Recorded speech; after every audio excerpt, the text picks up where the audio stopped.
ನಮಸ್ಕಾರ ಸಮುದಾಯ ಟಿವಿಯ ವೀಕ್ಷಕರೇ, ಮೂಲ ಮಾದಿಗ ಮೂಮೆಂಟ್ M3 ಕರ್ನಾಟಕ ಶಿವಶರಣರಾಗಿರ್ತಕ್ಕಂಥ ಮಾದಾರ ಚೆನ್ನಯ್ಯನವರ ಜನ್ಮ ಜಯಂತಿಯ ಸ್ಮರಣೆ ಮತ್ತು ಸಮುದಾಯದ ಪ್ರತಿಭಾವಂತ ವಿದ್ಯಾರ್ಥಿಗಳಿಗೆ ಪ್ರತಿಭಾ ಪುರಸ್ಕಾರವನ್ನ ಬಾಬೂಜಿ ಸಭಾಂಗಣ ಲಿಡ್ಗರ್ ಭವನದಲ್ಲಿ ಆಯೋಜನೆ ಮಾಡಿತ್ತು. ವಿವಿಧ ಕ್ಷೇತ್ರಗಳಲ್ಲಿ ಸಾಧನೆ ಮಾಡಿದಂತಹ ಸಾಧಕರು ಆಗಮಿಸಿ ಸಮುದಾಯದ ಸರ್ವತೋಮುಖ ಬೆಳವಣಿಗೆ ಆಗಲೇಬೇಕು, ಇದಕ್ಕೆ ವಿದ್ಯಾರ್ಥಿಗಳು ಯುವ ಜನತೆ ಕೈ ಜೋಡಿಸಬೇಕು ಎಂದು ಸಂದೇಶವನ್ನಿತ್ತರು. ಶೈಕ್ಷಣಿಕ, ಸಾಮಾಜಿಕ, ಸಾಂಸ್ಕೃತಿಕ ಹಾಗೂ ಆರ್ಥಿಕ ಸದೃಢತೆ ತಮ್ಮ ಸಂಸ್ಥೆಯ ಮುಖ್ಯ ಗುರಿ ಎಂದು ಕೂಡ ತಿಳಿಸಿಕೊಟ್ಟರು. ಈ ಕಾರ್ಯಕ್ರಮದ ವಿಶೇಷ ಸುದ್ದಿ ವರದಿ ನಿಮಗಾಗಿ ನಿಮ್ಮ ಸಮುದಾಯ ಟಿವಿಯಲ್ಲಿ ನೋಡಿ, ಕಾಮೆಂಟ್ ಮಾಡುವುದರ ಮುಖಾಂತರ ಪ್ರೋತ್ಸಾಹಿಸಿ.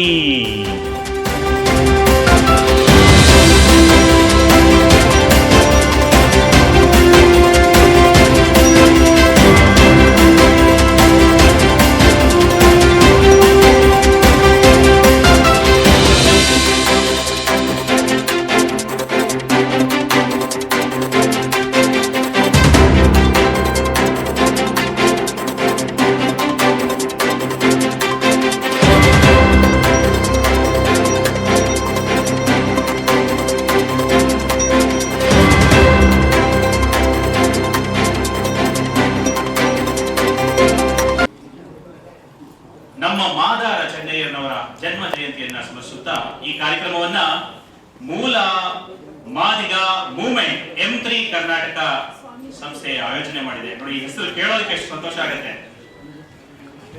ಮೂಲ ಮಾದಿಗ ಮೂವ್ಮೆಂಟ್ ಇದು ಸಮುದಾಯದ ಅಸ್ತಿತ್ವವನ್ನ ತೋರಿಸುವಂತಹ, ವ್ಯಕ್ತಪಡಿಸುವಂತಹ ಸಂಸ್ಥೆನೂ ಆಗಿದೆ. ಇಂದಿನ ಕಾಲಕ್ಕೆ ತಕ್ಕನಾದಂತಹ ಟ್ರೆಂಡಿಂಗ್ ಅಂತ ಏನ್ ಹೇಳ್ತೇವೆ, ಶ್ರೀ HR ತೇಗನೂರು ಅವರು ಕೂಡ ಬಂದಿದ್ದಾರೆ. ನಿವೃತ್ತ ಆಯುಕ್ತರು, ಕಮರ್ಷಿಯಲ್ ಟ್ಯಾಕ್ಸ್ ಇಲಾಖೆಯಲ್ಲಿ ಸೇವೆ ಸಲ್ಲಿಸಿ ನಿವೃತ್ತರಾಗಿದ್ದಾರೆ. ಅವರನ್ನು ಕೂಡ ವೇದಿಕೆಗೆ ಬರಮಾಡಿಕೊಳ್ಳೋಣ. ಮತ್ತೊಬ್ಬ ಮಹನೀಯರು, ಸಮುದಾಯದ ಒಂದು ದಿಗ್ದರ್ಶಕರು ಅಂತಾನೆ ಹೇಳಬಹುದು, ನಿವೃತ್ತ IAS ಅಧಿಕಾರಿಗಳು ಶ್ರೀ HR ಭೀಮಾಶಂಕರ್ ಅವರನ್ನು ಕೂಡ ವೇದಿಕೆಗೆ ಬರಮಾಡಿಕೊಳ್ಳೋಣ. ಮತ್ತು ನಮ್ಮ ಆತ್ಮೀಯರು, ಪ್ರಸ್ತುತವಾಗಿ ನಮ್ಮ ಮಾದಿಗ ಸಮುದಾಯವನ್ನ ಕಟ್ಟುವ ನಿಟ್ಟಿನಲ್ಲಿ ಬಹಳ ಶ್ರಮಿಸ್ತಾ ಇರ್ತಕ್ಕಂಥ ಕರ್ನಾಟಕ ಮಾದರ ಮಹಾಸಭಾದ ಸಂಚಾಲಕರು ಮಾನ್ಯ ಶ್ರೀ BK ಶಿವಪ್ಪನವರು ಕೂಡ ವೇದಿಕೆಗೆ ಆತ್ಮೀಯವಾಗಿ ಬರಮಾಡಿಕೊಳ್ಳೋಣ.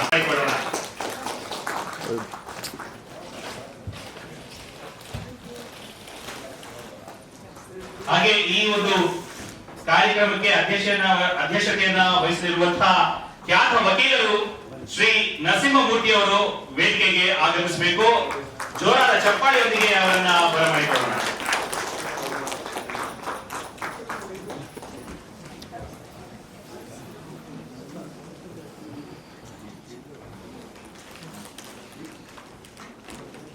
ಸುಂದರವನ್ನಾಗಿಸಿ ಒಂದು ಶಕ್ತಿಯುತವಾಗಿ ಮಾಡ್ತಾ ಇರ್ತಕ್ಕಂಥ ನಮ್ಮೆಲ್ಲರ ಅಚ್ಚುಮೆಚ್ಚಿನ ಸಮತಾ ದೇಶಪಾಂಡೆ ಅವರು ಬಂದಿದ್ದಾರೆ.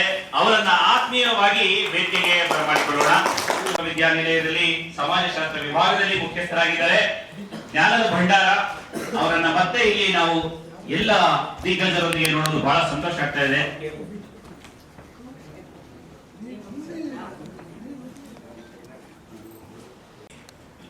ಯಾರಿಗಿಂತಲೂ ಏನು ಕಡಿಮೆ ಇಲ್ಲ ಎಂದು ಪ್ರತಿಯೊಂದು ರಂಗದಲ್ಲೂ ಕೂಡ ನಮಗೆ ಸಮಾನವಾದ ಅವಕಾಶಗಳನ್ನ, ಗೌರವವನ್ನ ನೀಡಿದ್ದಾರೆ.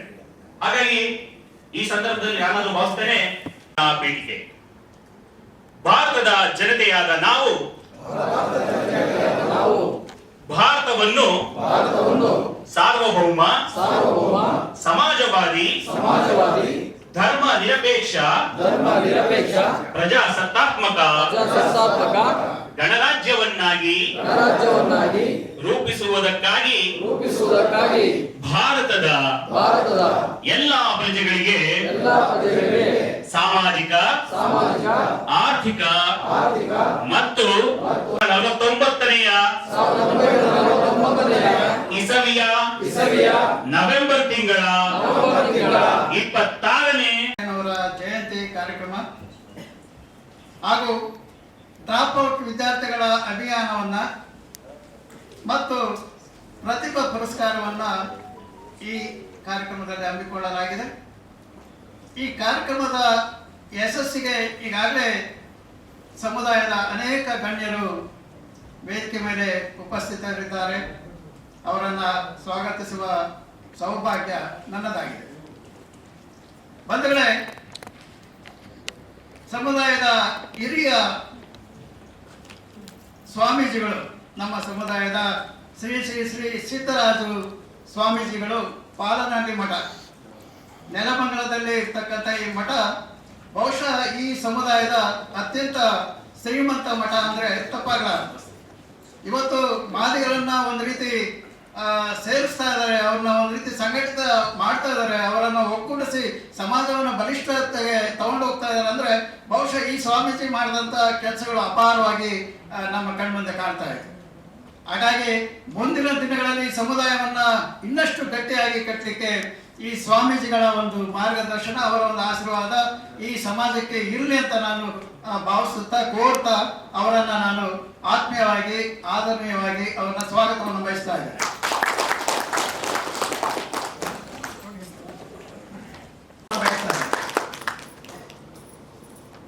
ಮತ್ತೆ ಮುಖ್ಯವಾಗಿ ಮಾಧ್ಯಮ ಕ್ಷೇತ್ರದಲ್ಲಿ ಅತಿ ಹೆಚ್ಚು ಪ್ರಸಿದ್ಧಿಯನ್ನ ಪಡಿತಾರಂತ ಒಬ್ಬ ಸಹೋದರಿ ಡಾಕ್ಟರ್ ಜಿ.ವೈ. ಪದ್ಮಾ ನಾಗರಾಜ್. ಬಹುಶಃ ಅವರು ಸಂಪಾದಕರಾಗಿ ಇಂದು ಸಂಜೆಯ ಪತ್ರಿಕೆ ಮುಖಾಂತರ ಸಮಾಜದಲ್ಲಿ ಅನೇಕ ಸಮಾಜ ಸೇವೆಯನ್ನ ಮಾಡುವ ಮುಖಾಂತರ ಬಹಳಷ್ಟು ಗುರುತಿಸಿಕೊಂಡು ಅವರು ನಮ್ಮ ಸಮಾಜಕ್ಕೆ ಕೊಡುಗೆಯನ್ನ ಕೊಡ್ತಾ ಇದ್ದಾರೆ. ಅವರನ್ನು ಸಹ ನಾನು ಸುಸ್ವಾಗತವನ್ನು ಬಯಸ್ತಾ ಇದ್ದೇನೆ. ಅವರಿಗೆ ಸಮುದಾಯದ ಪರವಾಗಿ ಸ್ವಾಗತ. ಮತ್ತೊಬ್ಬ ಸಹೋದರಿಯಾದಂಥ ಡಾಕ್ಟರ್ ಈ ಸಂಸ್ಥೆಯ ರಾಜ್ಯ ಸಂಚಾಲಕರಾಗಿರ್ತಕ್ಕಂಥ ಜೆ.ಸಿ. ಪ್ರಕಾಶ್ ಅವರಿಗೆ ಮತ್ತೊಮ್ಮೆ ನಮ್ಮನೆಗಳ ಪರವಾಗಿ ಧನ್ಯವಾದಗಳು. ಸ್ವಾಗತ ಭಾಷಣವನ್ನು ಮಾಡಿ ಮತ್ತೆ ಪ್ರಾಸ್ತಾವಿಕ ನುಡಿಗಳನ್ನು ಆಡಿದ್ದಕ್ಕಾಗಿ. ಈಗ ಕಾರ್ಯಕ್ರಮದ ಮುಂದಿನ ಘಟ್ಟ. ಈ ಕಾರ್ಯಕ್ರಮಕ್ಕೆ ದೇವಿಯ ಸಾನ್ನಿಧ್ಯವನ್ನ ವಹಿಸಿರ್ತಕ್ಕಂಥ ಪಾಲನಹಳ್ಳಿ ಮಠದ ನೆಲಮಂಗಲ ಪ್ರದೇಶದ ಪರಮ ಪೂಜ್ಯ ಶ್ರೀ ಶ್ರೀ ಸಿದ್ದರಾಜ ಸ್ವಾಮೀಜಿಗಳ ಪಾದಗಳಿಗೆ ನನ್ನ ನಮನಗಳನ್ನು ಸಲ್ಲಿಸ್ತಾ, ವೇದಿಕೆಯಲ್ಲಿರುವಂಥ ಎಲ್ಲರ ಬಗ್ಗೆ ಇಷ್ಟೊತ್ತು ನಮ್ಮ ಆಯೋಜಕರು ಬಹಳ ಚೆನ್ನಾಗಿ ಸ್ವಾಗತವನ್ನು ಮಾಡಿದ್ದಾರೆ. ಮತ್ತು ನಾನಾದರೂ ಎಲ್ಲರ ಹೆಸರು ತಗೊಂಡು ಸಮಯ ವ್ಯರ್ಥ ಮಾಡಿದೆ. ನನ್ನ ವಿಚಾರವನ್ನು ತಮ್ಮ ಮುಂದೆ ಇಟ್ಟು ನಾನು ಇನ್ನೊಂದು ಕಾರ್ಯಕ್ರಮಕ್ಕೆ ಹೋಗಬೇಕಾಗಿದೆ. ಹಂಗಾಗಿ ನಾನು ಬೇಗ ಹೊರಡೋದ್ರಿಂದ ಆಯೋಜಕರ ಹತ್ರ ಅನುಮತಿ ಪಡ್ಕೊಂಡು ನಾನು ಮೊದಲೇ ಮಾತಾಡ್ತಾ ಇದ್ದೀನಿ. ಕ್ಷಮಿಸ್ಬೇಕೆಲ್ಲರೂ. ಯಾಕಂದರೆ ನನಗಿಂತ ಬಹಳ ಮೇಧಾವಿಗಳಿಗೆ ಮಾತಾಡೋದಿದ್ರೆ ಅವ್ರ ಮಾತು ನಾನು ಕೇಳಬೇಕಿತ್ತು. ಆದರೆ ಅನೇಕ ಕಾರ್ಯನಿಮಿತ್ತ ನಾನು ಹೊರಡ್ತಾ ಇದ್ದೀನಿ. ಹಾಗಾಗಿ ಕ್ಷಮೆ ಕೊಡ್ತಾ, ಮಾದಿಗ ಸಮುದಾಯ ಬಹಳಷ್ಟು ಇತಿಹಾಸವನ್ನು ಹೊಂದಿರುವಂಥ ಸಮುದಾಯ. ಇದಕ್ಕೆ ಇದರದೇ ಆದಂಥ ಐತಿಹಾಸಿಕ ಹಿನ್ನೆಲೆ ಇದೆ, ಪರಂಪರೆ ಇದೆ, ಸಾಹಿತ್ಯ ಇದೆ, ಸಂಸ್ಕೃತಿ ಇದೆ. ಇದನ್ನು ಇಂದಿನ ನಮ್ಮ ಮೂಲ ಪುರುಷರು ಬಹಳಷ್ಟು ಭದ್ರ ಬುನಾದಿಯನ್ನು ಹಾಕಿಕೊಟ್ಟಿದ್ದಾರೆ. ಅದು ಯಾಕೋ ಗೊತ್ತಾಗಿಲ್ಲ, ಅದು ಮುಂದಿನ ಪೀಳಿಗೆಗೆ ಅದು ವರ್ಗಾವಣೆ ಆಗೋದ್ರಲ್ಲಿ. ಮಹಾಸಭಾದ ಸಂಚಾಲಕರು ಹಾಗೂ ಕ್ರಿಯಾಶೀಲರು ಆಗಿರ್ತಕ್ಕಂಥ ಆತ್ಮೀಯ ಅವರಿಗೆ ಧನ್ಯವಾದಗಳು ಸರ್. ಅತ್ಯುತ್ತಮವಾದ ಸ್ಪೀಚ್ ನಿಂದು. ಕಾರಣಾಂತರಗಳಿಂದ ಹೊಡ್ತಾ ಇರೋದ್ರಿಂದ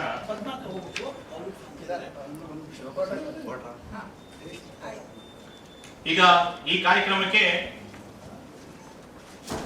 ಈಗಾಗಲೇ ಬಹಳಷ್ಟು ಸಾಧನೆಗಳನ್ನು ಮಾಡಿ ವಾಣಿಜ್ಯ ಪರವಾದಂತಹ ಸಮುದಾಯದ ಬೆಳವಣಿಗೆಯನ್ನ ಆದರ್ಶವಾಗಿ ತೋರಿಸಿಕೊಟ್ಟಿದ್ದಾರೆ.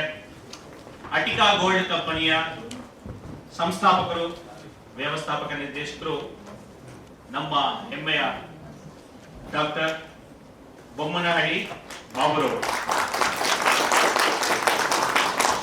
ಈ ಚಪ್ಪಾಳೆ ಕೂಡ ಸಾಲದು ಅವ್ರ ಬಗ್ಗೆ. ಯಾಕೆ ಅಂತಂದ್ರೆ ನಮ್ಮಲ್ಲಿ ಬೇಡುವಂತಹ ಒಂದು ಪರಿಪಾಠ ಇದೆ. ಏನಂದ್ರೆ ಸರ್ಕಾರಗಳನ್ನ ಬೇಡ್ತೇವೆ, ಇದು ಕೊಡಿ, ಅದು ಕೊಡಿ, ಇದು ಕೊಡಿ ಅಂತ. ಇದಕ್ಕೂ ಮುಂಚೆ ನಮ್ಮ ಪೂರ್ವಿಕರು ಆಗಿರ್ತಕ್ಕಂಥ ಆಡಳಿತಶಾಹಿ ಗ್ರಾಮದ ಹಿರಿಯರಿರ್ಬೋದು, ಆಡಳಿತ ವರ್ಗದವರಿರ್ಬೋದು, ಅವ್ರನ್ನ ಬೇಡ್ತಿದ್ರು ಅಂತ ಒಂದು ಕೇಳ್ತಿದ್ರು. ಆದ್ರೆ ನಾವು ಕೊಡುವಂತರಾಗಬೇಕು, ಉದ್ಯೋಗದ ಸೃಷ್ಟಿ ಮಾಡಬೇಕು, ವಾಣಿಜ್ಯ ಪರವಾದಂತಹ ಸ್ಪರ್ಧಾತ್ಮಕ ಕ್ಷೇತ್ರಗಳಲ್ಲಿ ಎಂಟ್ರಿ ಆಗಿ ಅಲ್ಲಿ ಸಾಧನೆ ಮಾಡಿ ಸೈ ಎನ್ಸ್ಕೊಳ್ಬೇಕು ಅಂತ. ಅಂಥವ್ರನ್ನ ನಾವು ಕಡೆಗಣಿಸ್ತೇವೆ ನಿಜವಾಗ್ಲೂ. ಯಾಕಂದ್ರೆ ಎಲ್ಲರೂ ಸರ್ಕಾರಿ ಹುದ್ದೆ, ಎಲ್ಲರೂ ಕೂಡ ತಂದೆ ತಾಯಿ ಮಾಡಿದಂತ ಆಸ್ತಿಯಲ್ಲೇ ಅಧಿಕಾರದಲ್ಲೇ ಜೀವನ ನಡೆಸಬೇಕು ಅಂತಂದ್ರೆ ಹೇಗೆ? ಸ್ವಂತವಾಗಿ ತಮ್ಮ ಸ್ವಶಕ್ತಿಯಿಂದ, ಯೋಚನಾಲಹರಿಯಿಂದ, ನಿರಂತರ ಪರಿಶ್ರಮದಿಂದ ತನು ಮನ ಧನ ಅರ್ಪಿಸಿ ಒಂದು ಸಂಸ್ಥೆಯನ್ನ ಸ್ಥಾಪನೆ ಮಾಡಿ ಉದ್ಯಮಿ ಅನ್ಸ್ಕೊಂಡು ನೂರಾರು ಜನಕ್ಕೆ, ಸಾವಿರಾರು ಜನಕ್ಕೆ ಉದ್ಯೋಗಗಳನ್ನ ಸೃಷ್ಟಿ ಮಾಡಬೇಕು ಅನ್ನೋ ಸಂಕಲ್ಪವನ್ನ ಮಾಡಬೇಕು. ಆವಾಗ ಮಾತ್ರ ಸಮುದಾಯದ ಆರ್ಥಿಕವಾದ ಸುಭದ್ರವಾದ ಬೆಳವಣಿಗೆ ಆಗುತ್ತದೆ. ಆ ನಿಟ್ಟಿನಲ್ಲಿ ನಮ್ಮ ಡಾಕ್ಟರ್ ಬೊಮ್ಮನಹಳ್ಳಿ ಬಾಬುರವರು ಸಾಧನೆ ಮಾಡಿ ತೋರಿಸಿದ್ರ ಸರ್. ನಿಮಗೆ ಮತ್ತೊಮ್ಮೆ ನಮ್ಮ ಮೂಲ ಮಾಲಿಕ ಮೂವ್ಮೆಂಟ್ ಕರ್ನಾಟಕ ವತಿಯಿಂದ ಕಾರ್ಯಕ್ರಮಕ್ಕೆ ಆತ್ಮೀಯವಾದ ಸ್ವಾಗತವನ್ನ ಕೋರ್ತೇನೆ.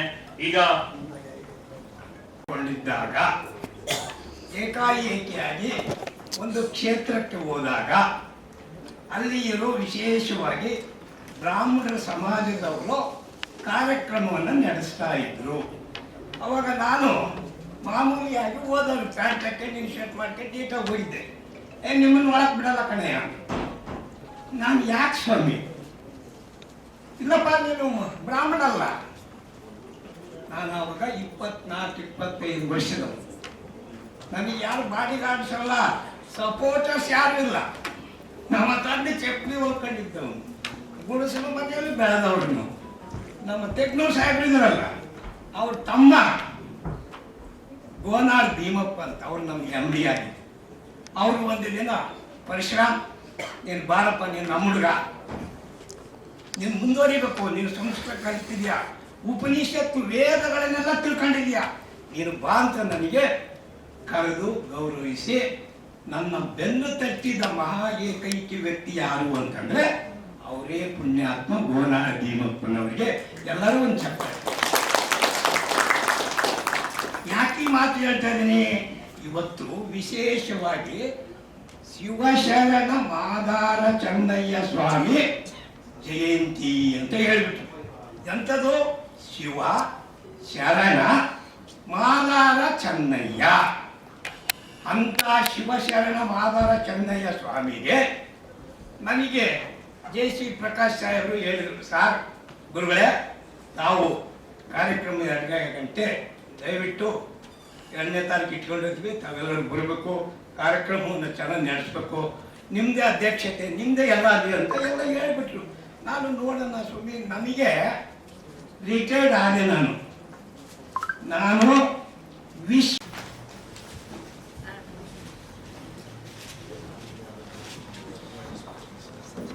ಧೈರ್ಯವಾಗಿ ನಾನು ಮಾದಕ ಅಂತ ಹೇಳ್ಕೊಳಕ್ ಆಗಿಲ್ಲ. ಅಂತ ಸಮುದಾಯದಲ್ಲಿ ಅಂತ ಒಂದು ಸಿಚುವೇಶನ್ ಇದ್ದೀನಿ. ಆದ್ರೆ ಇವತ್ತು ಎಲ್ಲರ ಮುಂದೆ ಹೆಮ್ಮೆಯಿಂದ ನಾನು ಮಾದಕ ಅಂತ ಘಂಟಾಘೋಷವಾಗಿ,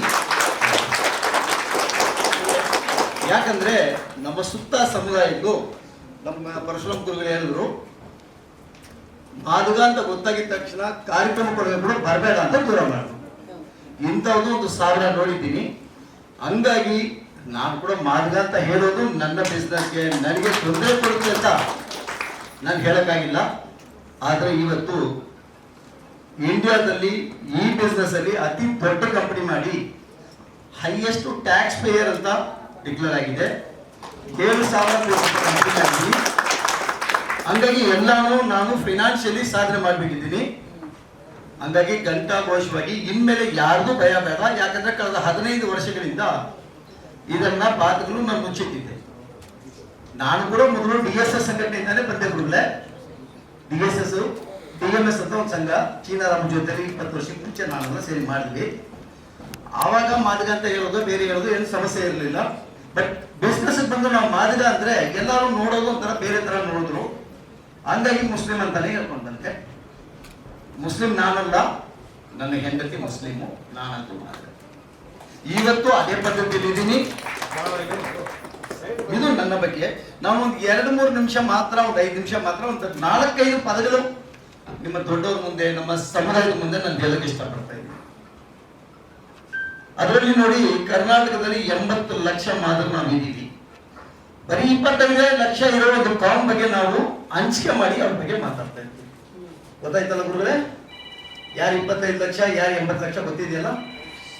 ಒಂದು ದೊಡ್ಡವರು ಹೇಳಿದ್ರು, ಯಾವ್ದು ಇನ್ನೊಂದು ನಮ್ಮ ತಮ್ಮಂದ ಅಣ್ಣಂದ್ರ ಬಗ್ಗೆ, ನಮ್ಮ ಅಣ್ಣಂದ್ರ ಬಗ್ಗೆ ಇಲ್ಲ.